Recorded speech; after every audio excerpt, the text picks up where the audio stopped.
ఓం శ్రీ మాత్రే నమః. శ్రీదేవి భాగవతం 6వ స్కందము 8వ అధ్యాయము. నహుషుడి కథ. శచి బృహస్పతి ఆశ్రమంలో ఉందని విన్నాడు సహుషుడు. బృహస్పతి మీద మండిపడ్డాడు. అయితే బృహస్పతి మన మీద కత్తి కట్టాడన్న మాట దేవతలతో అన్నాడతడు. శచీదేవిని తన ఇంట్లో ఉంచుతాడా? అతడి కనుబొమ్మలు ముడిపడ్డాయి. మొహం వికృతంగా మారింది.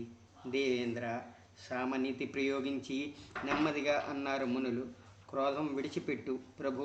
పరస్త్రీని కోరకూడదని ధర్మశాస్త్రాలు ఘోషిస్తున్నాయి. ఈ పాపచింత పరిత్యజించు. శచీదేవి పరమసాధ్వి. మగనాలు మరపురుషుణ్ణి ఎలా పొందుతుందామె?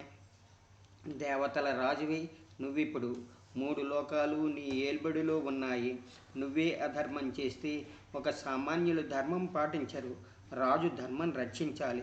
శచీదేవి వంటి వారు 100 మంది దేవవేశ్యులు నీ దగ్గరి పడున్నారు. శృంగార రసానికి స్థాయిరతి అంటారు పెద్దలు. అయితే బలత్కరిస్తే రసాభాసం అవుతుంది. స్త్రీ పురుషుల్లో ప్రేమ సమానంగా ఉన్నప్పుడు సుఖం. అంచేత పరస్త్రీ వాంఛ పరిత్యజించు. శిష్టాచారం పాలించు. మహోన్నత పదవిలో ఉన్నావు నువ్వు. పాపం చేస్తే సంపద తరుగుతుంది, పుణ్యం చేస్తే పెరుగుతుంది. నీ చెప్పని కూడదు. సాత్విక బుద్ధి క్షేమం. నీ చెప్పని కూడదు. సాత్విక బుద్ధి క్షేమం ఏమిటి? ధర్మపన్నాగాలు చిరచిరలాడుతూ అన్నాడు నహుషుడు. ఇంద్రుడు గౌతముడి భార్య అహల్యని అనుభవించినప్పుడు, బృహస్పతి భార్యని తారని చంద్రుడు లేవదీసుకుపోయినప్పుడు ఎక్కడున్నారు మీరు? ఎదుటి వాళ్లకు ఉపదేశించేవాళ్లే అందరూ, ఆచరించేవాళ్లే అరుదు. నా మాట వినండి. శచిని నా దగ్గరికి పంపండి. ఆమె సుఖపడుతుంది, మీకు మేలవుతుంది. ఆమె రాందే శాంతి లేదు నాకు. నిజం చెబుతున్నాను. మంచిగా చెప్పి చూడండి. రానప్పుడు బలవంతంగా పట్టుకురండి. కామం కళ్ళు విప్పి పట్టిన పట్టు వదలకుండా ఉన్నాడు నహుషుడు. దేవతలు మునులు చూశారు. సరే, మంచి మాటలతో ఆమెను తీసుకువస్తామన్నారు. అంతమంది బృహస్పతి దగ్గరికి వెళ్ళారు. గురుదేవ, శచీదేవి మీ ఇంట్లో ఉంది కదా? ఇప్పుడు ఇంద్రుడిగా ఉన్న నహుషుడు ఆమె కావాలని పట్టుబట్టి కూర్చున్నాడు. శచి అతన్ని వరించాలి అన్నారు. శచి నా ఆశ్రమంలో ఉంది అన్నాడు బృహస్పతి. ఆమెను నేను విడిచిపెట్టలేను. అయితే ఏదైనా ఉపాయం ఆలోచించు. నహుషుడు శాంతించేట్టు. కాదంటే మండిపడతాడతడు. అనర్థం తెచ్చిపెడతాడు అన్నారు మునులు. ఉపాయం లేకపోలేదు. శచి నహుషుడి ఎదుటికి వెళుతుంది. నీ సేవకి నా అభ్యంతరం లేదు. అయినా నా భర్త బతికున్నది లేనిది తెలియాలి ముందు. ఇది తెలుసుకున్న వరకు అవకాశం కావాలి నాకు. 10 అయినా బతికి లేడనే అనుకుంటున్నాను. అయినా నిజం తెలియాలి కదా అని అతన్ని వంచించి రావాలి. భర్త ఉండగా మరొకరిని కట్టుకోలేనని అతడికి నచ్చచెప్పి వచ్చేయాలి. ఈలోగా మన దేవేంద్రుణ్ణి వెతుకుతాను అన్నాడు బృహస్పతి. మునులు దేవతలు శచీదేవిని తీసుకుని నహుషుడి దగ్గరికి వెళ్ళారు. శచీదేవిని చూసి సంతోషంతో ఒళ్ళు మరిచిపోయాడు నహుషుడు. నవ్వుతూ శచీదేవితో అన్నాడు, ప్రియరాలా, ఇప్పుడు నేను కదా దేవేంద్రుణ్ణి. దేవతలు కోరి ఈ పదవి వెంటగట్టారు నాకు. సర్వలోక సామ్రాట్టు నేనే. అయినప్పుడు నువ్వు నన్ను సేవించవద్దా? రా, దయచేయి. నిలువునా వణికింది శచీదేవి. గుండెలు దడదడలాడాయి. రాజా, ధైర్యం చిక్కబట్టంది ఆమె. దేవేంద్ర పదవిలో ఉన్నావు నువ్వు. నా చిన్న మనవి చిత్తగించు. కొంతకాలం నాకు అవకాశమియ్యి. ఈలోగా నా భర్త బతికే ఉన్నాడో లేదో నిర్ణయించుకుంటాను. ఇంతవరకు నిజం తెలియలేదు నాకు. ఆయన లేడని తెలిసాక నీ సేవకి అంగీకరిస్తాను. అంతవరకు మన్నించు. నిజం చెబుతున్నాను. నా భర్త మరణించాడో ఎక్కడైనా పారిపోయాడో ఇంతవరకు తెలియలేదు. అలాగే, సరే, నీ మాటే కాని అన్నాడు సంతోషిస్తూ నహుషుడు. ఆమెను వెళ్ళి రమ్మని అనుమతించాడు. నహుషుడు దగ్గర్నుంచి వచ్చేసింది శచీదేవి. నా భర్త ఉనికిని కనిపెట్టండి అని దేవతల్ని కోరింది. విష్ణు భగవానుడి దగ్గరికి వెళ్ళారు దేవతలు. అంజలి బంధంతో ప్రార్థించారు. పరమేశ్వర, ఆదిదేవ, జగన్నాథ, శరణాగత వత్సల. దేవేంద్రుడు బ్రహ్మహత్యా పాతానికి భయపడి ఎక్కడికో పారిపోయాడు. నీ మాట వినే బ్రాహ్మణ్ణి వృత్రుణ్ణి చంపాడతడు. అతడికి మాకు నువ్వే గతి. ఇప్పుడు ఆపదలో ఉన్నాం మేం, రక్షించు ప్రభు. దేవేంద్రుడు పాపం నుంచి బయటపడేటట్లు అనుగ్రహించు. ఎలా అతడు పాపం వదులుచుకుంటాడు? దేవతల ప్రార్థన విన్నాడు విష్ణుమూర్తి. మేధం చేస్తే పాపం పోతుంది అన్నాడు. తిరిగి స్వర్గసింహాసనం అధిష్ఠిస్తాడు. భయపడవలసిన పని లేదు. అశ్వమేధ యజ్ఞంతో జగదంబ తృప్తి పడుతుంది. బ్రహ్మహత్య మొదలైన పాపాలన్నీ పారదోలుతుంది. ఆమెను స్మరిస్తేనే అన్ని పాపాలు హరిస్తాయి. సచీదేవి కూడా భగవతిని భక్తితో ఆరాధించాలి. దాంతో కష్టాలన్నీ గట్టెక్కుతాయి. మహామాయ మోహంతో నహుషుడు త్వరలో నష్టపోతాడు. సందేహం లేదు. అతడి పాపం అతన్ని కట్టి తుడుపుతుంది. బ్రహ్మని పురస్కరించుకుని దేవేంద్రుడు దాక్కున్న చోటికి వెళ్ళారు దేవతలు. అతన్ని ఓదార్చి ధైర్యం చెప్పారు. అశ్వమేధ యజ్ఞం అతడి చేత చేయించారు. యజ్ఞాంతంలో విష్ణువు ప్రత్యక్షమయ్యాడు. ఇంద్రుడి బ్రహ్మహత్యా పాతకం విభజించి చెట్లకి, నదులకి, కొండలకి, స్త్రీలకి పంచిపెట్టాడతడు. ఇంద్రుడు పాపం వదులుచుకున్నాడు. అతడి భయ విచారాలేమో పోయాయి. కాలం కలిసి రావడం కోసం కనిపెడుతూ తిరిగి నీళ్లలోనే ప్రవేశించాడు. తామర తూడులోనే దాక్కున్నాడు, ఎవ్వరికీ అవుపడకుండా. అంచేత సచీదేవి దుఃఖంలాగే ఉండిపోయింది. విరహంతో వ్యాకుల పడుతూ బృహస్పతితో అందామె, గురుదేవ, అశ్వమేధం చేశాక పాపాలు పోయాయి కదా, అయినా ఎందుకు రాలేదు నా భర్త? ఏం దారి నాకు? ఎలా అవుపడతాడా ఆయన? నువ్వే ఉపాయం చూడాలి. భగవతిని ఆరాధించమ్మా అన్నాడు బృహస్పతి. ఆమె అనుగ్రహిస్తుంది. నీ భర్త నీకు లభిస్తాడు. నీ పూజలందుకుని జగదంబ నహుషుడి శక్తి నాశనం చేస్తుంది. అతడి దేవేంద్ర పదవి అంతమవుతుంది. బృహస్పతి దగ్గర మంత్రోపదేశం పొందింది సచి. పూజా విధానమును తెలుసుకుంది. భువనేశ్వరిని పూజించింది. బలి పుష్పాలు సమర్పించింది. భోగ సంభారాలు పరిత్యజించింది.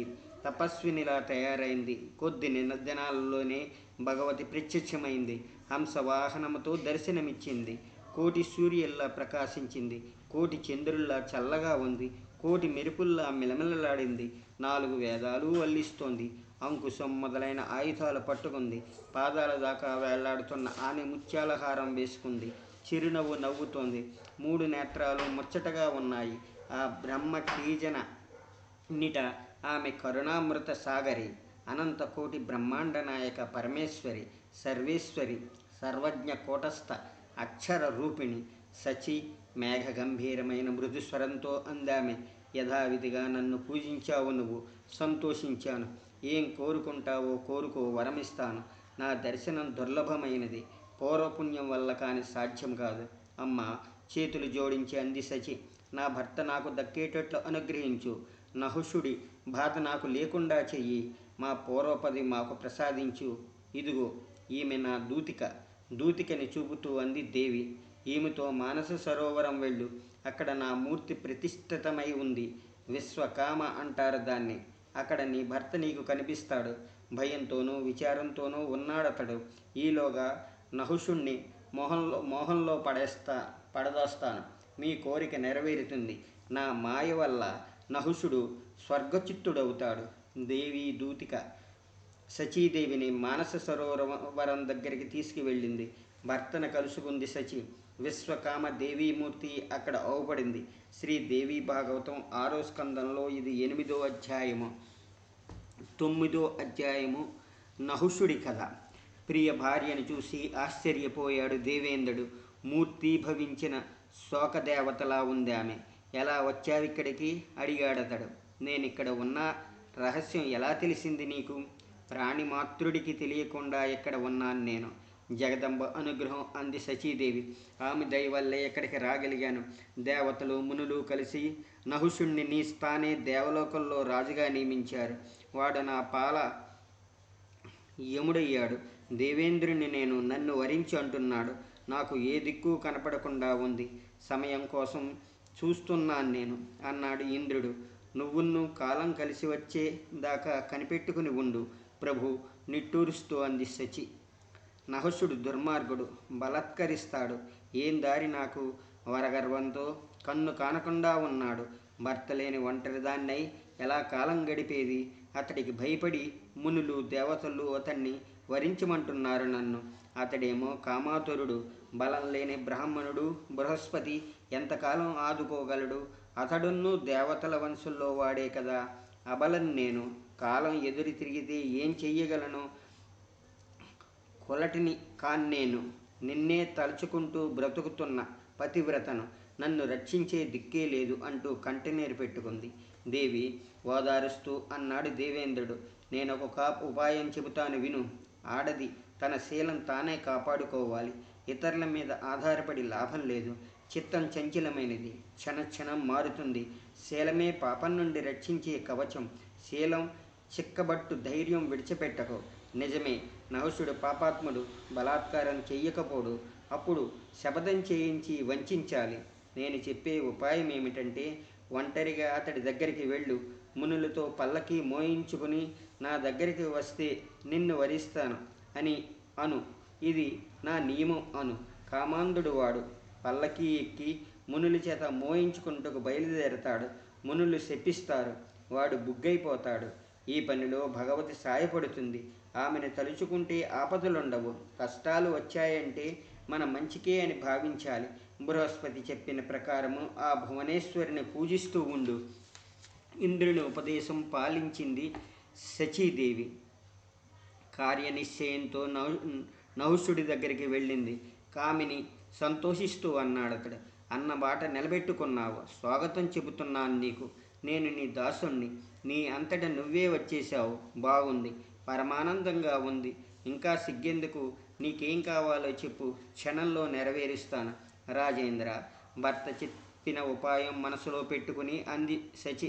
నువ్వు అనుగ్రహించినప్పుడే నాకు కావలసినవన్నీ నెరవేరాయి. అయితే ఒక్క కోరిక మాత్రం మిగిలింది. అది తీరిస్తావా? ఇక నీ కోరిక మిగలదు. ఏమిటది? అడిగాడు నహుషుడు. నీ కోరిక తీర్చడం కోసం సిద్ధంగా ఉన్నాను. ఎంత దుర్భమైన కార్యమైనా నీకోసం ఇట్టే సాధిస్తాను. ఎలా చెప్పను? వయ్యారంగా అంది శచి. నీ మీద పూర్తిగా నమ్మకం కుదరలేదు.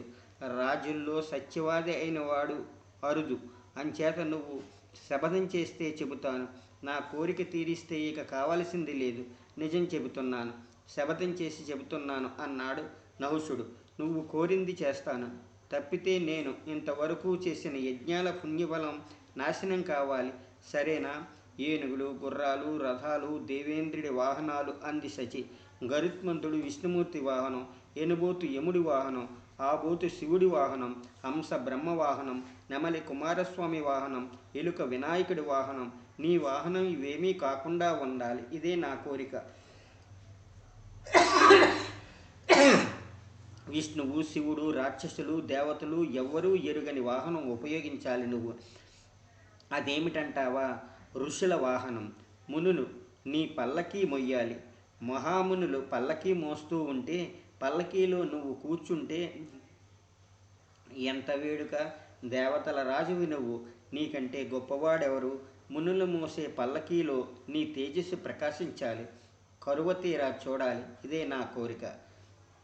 మూర్ఘ ప్రజాపతి నహుషుడు పకపక నవ్వాడు.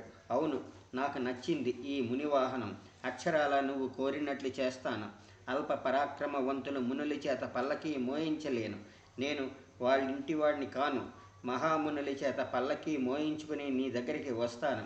కావలసినంత తపోబలముంది నాకు. ముల్లోకాలలో నా అంత సమర్థుడెవరు? నా అపూర్వ వాహనం తెలుసుకుని సప్తఋషులు సర్వదేవతలు మెచ్చుకుంటారు అంటూ బోర విరిచాడు. సచీదేవిని వెళ్ళి రమ్మని మునులందరినీ పిలిచాడు సహుడు. మునులారా, దేవేంద్రుని నేను, సర్వశక్తిమంతుణ్ణి. నేనేం చెబితే అదే చెయ్యాలి మీరు. ఇంద్ర సింహాసనం మాత్రం దొరికింది నాకు. ఇంతవరకు ఇంద్రాని నా రాణి కాలేదు.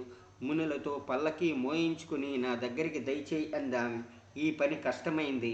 అయినా దయ కలవారు మీరు, నెరవేర్చాలి. ఆమె కోసం నా మనస్సులో లేకుండా ఉంది. కనుక మీరు నేను చెప్పినట్లు చెయ్యక తీరదు అన్నారు. మునుల్లో మహాముని అగస్త్యుడు కూడా ఉన్నాడు. చేసేది లేక అంగీకరించారు మునులు. ఉప్పొంగిపోయాడు నహుష దేవేంద్రుడు. పల్లకి తెప్పించి కూర్చున్నాడు. ఎంతో రమ్యంగా ఉంది పల్లకి. మునుల పల్లకి ఎత్తారు. మోస్తూ ముందుకి నడిచారు. సర్ప సర్ప పదండి పదండి అంటూ అదిలించాడు నహుషుడు. అగస్త్యుడి నెత్తిమీద తన్నాడు. సముద్రం ఆపోసనం పట్టేసిన మహాత్ముడు అగస్త్యుడు. వాతాపిని తినేసి తేంచిన మహాముని. అలాంటి వాని శిరస్సు మీద తన్నాడు. పద పద అంటూ పాపాత్ముడు నహుషుడు సర్ప సర్ప అనే పదే పదే తొందర చేశాడు. కొరడాతో అగస్త్యుణ్ణి తక్కిన మునుల్ని కొట్టాడు. మండిపడ్డాడు అగస్త్యుడు. నీచుడా, సర్ప సర్ప అంటున్నావు, సర్పమై అయిపో, పామై వేలు వేలు సంవత్సరాల అడవిలో పడుండు, బలముండిన్ని బాధపడు. పాండుపుత్రుడు ధర్మరాజు భూలోకం మీద పుడతాడు. నువ్వు అడిగిన ప్రశ్నలకి సమాధానం చెబుతాడు. అదిగో అప్పుడు శాపాంతమవుతుంది అన్నాడు. ముని శాపానికి భయపడి చేతులు జోడించాడు నహుషుడు. అంతలోనే అతని స్వరూపం పెద్ద పాముగా మారింది. స్వర్గం నుంచి కింద పడిపోయాడతడు. బృహస్పతి మానసరోవరానికి పరిగెత్తాడు. దేవేంద్రుడితో జరిగిందంతా చెప్పాడు. అంతా విన్నాడు దేవేంద్రుడు. ఆనందించాడు. దేవతలందరూ సంతోషించారు. వారు మునులు కలిసి మానస సరోవరానికి వెళ్ళారు. గౌరవపూర్వకంగా దేవేంద్రుని స్వర్గానికి తీసుకుని వచ్చారు. స్వర్గ సింహాసనం మీద కూర్చోబెట్టి మంగళ వాయిద్యాలతో అభిషేకించారు. సచీదేవితో స్వర్గరాజ్యం ఏలుకొన్నాడు దేవేంద్రుడు. విశ్వరూపుణ్ణి వృత్రుణ్ణి చంపి అన్ని కష్టాలను అనుభవించాడు దేవేంద్రుడు. అయితే జగదంబ అనుగ్రహం వల్ల తిరిగి దేవతల రాజయ్యాడు. దివ్య భోగాలను అనుభవించాడు. మంచి చేస్తే మంచి ఫలము, చెడ్డ చేస్తే చెడ్డ ఫలము అనుభవించక తీరదు ఎవరికైనా.